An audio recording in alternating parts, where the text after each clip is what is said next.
कुठल्याही परिस्थितीत छत्रपती शिवरायांची राजधानी हिंदवी स्वराज्याची राजधानी असलेल्या रायगड किल्ल्याचं ऐतिहासिक महत्त्व टिकवण्याची जबाबदारी प्रत्येक भारतीय नागरिकांची सुद्धा आहे.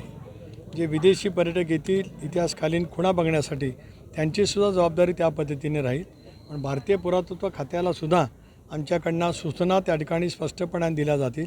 अशा पैकीचं प्री वेडिंग शूटिंग ज्यांनी केलं असेल त्यांनीसुद्धा त्यांच्यावरतीसुद्धा कारवाई झाली पाहिजे. कारण तिथलं पावित्र्य ज्या पद्धतीने हे करण्याचा प्रयत्न केला जातो आहे ती बाब अत्यंत निंदनीय आहे.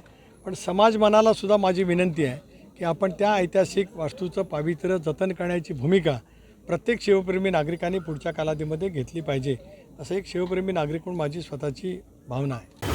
सुखद आणि आपण दुर्गरक्षक आणि अभ्यासक गड किल्ल्यांचा इतिहास आपला दांडगा आहे.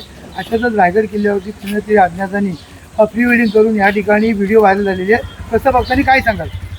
सर्वप्रथम रायगडवर प्री शूटिंग या गोष्टीचा एक दुर्ग अभ्यासक, दुर्गप्रेमी, शिवप्रेमी म्हणून आम्ही जाहीर निषेध करतो.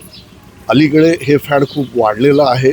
ऐतिहासिक वास्तूंचा प्री वेडिंग शूटसाठी उपयोग करायचा मुळात आमच्या संस्कृतीत नसलेल्या गोष्टींचा आम्ही समर्थन करतो. याचाच आम्ही मोठ्या प्रमाणात निषेध करतो.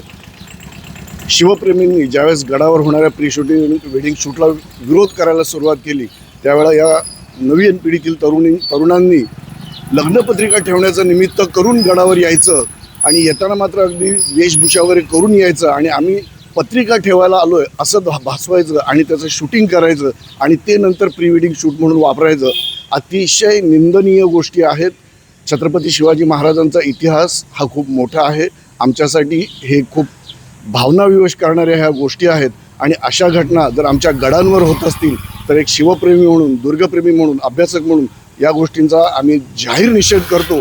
आणि जर तशीच वेळ आली तर आम्हाला गडांवर येऊन याच्यावर मोठं आंदोलन करावं लागेल हे मी जाहीरपणे सांगतो. जय शिवराय.